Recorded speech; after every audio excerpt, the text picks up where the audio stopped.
Praise the Lord. பரலோகத்தில் யார் பிரவேசிக்க முடியும்? அநேக வசனங்கள் இருக்கு. நாம் இன்றைக்கு 7 வசனங்கள் மாத்திரம் பார்க்க போகிறோம். முதலாவது, மறுபடியும் பிறந்தவர்கள். யோவான் 3வது அதிகாரம் 3வது வசனம்.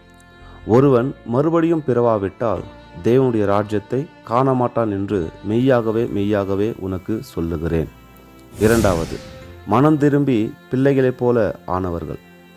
மத்தேயு 18வது அதிகாரம் வசனம் 3-5 வரை. நீங்கள் மனம் திரும்பி பிள்ளைகளைப் போல ஆகாவிட்டால் பரலோக ராஜ்யத்தில் பிரவேசிக்க மாட்டீர்கள் என்று மெய்யாகவே உங்களுக்கு சொல்லுகிறேன். ஆகையால் இந்த பிள்ளைகளைப் போல தன்னை தாழ்த்துகிறவன் எவனோ அவனே பரலோக ராஜ்யத்தில் பெரியவனாய் இருப்பான். மூன்றாவது, வேதபாரகர் பரிசேயர் என்பவர்களின் நீதியிலும் அதிகம் நீதியுள்ளவர்கள். மத்தேயு 5வது அதிகாரம் 20வது வசனம்.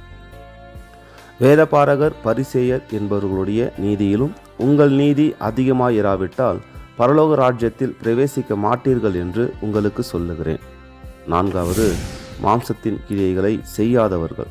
கலாத்தியர் 5வது அதிகாரம் 19 முதல் 21 வரை. மாம்சத்தின் கிரியைகள் வெளியரங்கமாயிருக்கின்றன.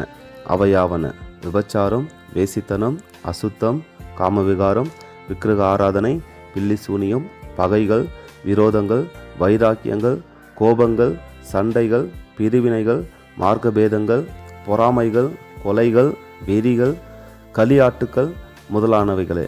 இப்படிப்பட்டவைகளை செய்கிறவர்கள் தேவனுடைய ராஜ்யத்தை சுதந்தரிப்பதில்லை என்று முன்னே நான் சொன்னது போல இப்பொழுதும் உங்களுக்கு சொல்லுகிறேன். ஐந்தாவது, பிதாவின் சித்தத்தை செய்கிறவர்கள். மத்தேயு 7வது அதிகாரம் 21 முதல் 23 வரை.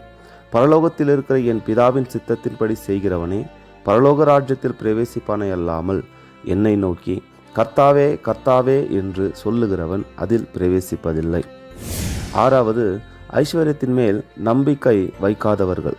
மார்க்கு 10வது அதிகாரம் 24வது வசனம். பிள்ளைகளே, ஐஸ்வர்யத்தின் மேல் நம்பிக்கையாய் இருக்கிறவர்கள் தேவனுடைய ராஜ்யத்தில் பிரவேசிக்கிறது எவ்வளவு அரிதாய் இருக்கிறது. ஏழாவது, ஜீவ புஸ்தகத்தில் பெயர் எழுதப்பட்டவர்கள். வெளிப்படுத்தின விசேஷம் 21-27வது வசனம். ஆட்டுக்குட்டியானவரின் ஜீவ புஸ்தகத்தில் எழுதப்பட்டவர்கள் மாத்திரம் அதில் பிரவேசிப்பார்கள். எனக்கு அன்பானவர்களே, இயேசு கிறிஸ்துவின் வருகை மிக சமீபமாய் இருக்கிறது. எந்த நொடியிலும் அவர் வருவேன் என்று சொல்லியிருக்கிறார்.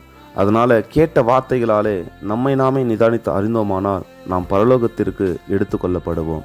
ஆமென்.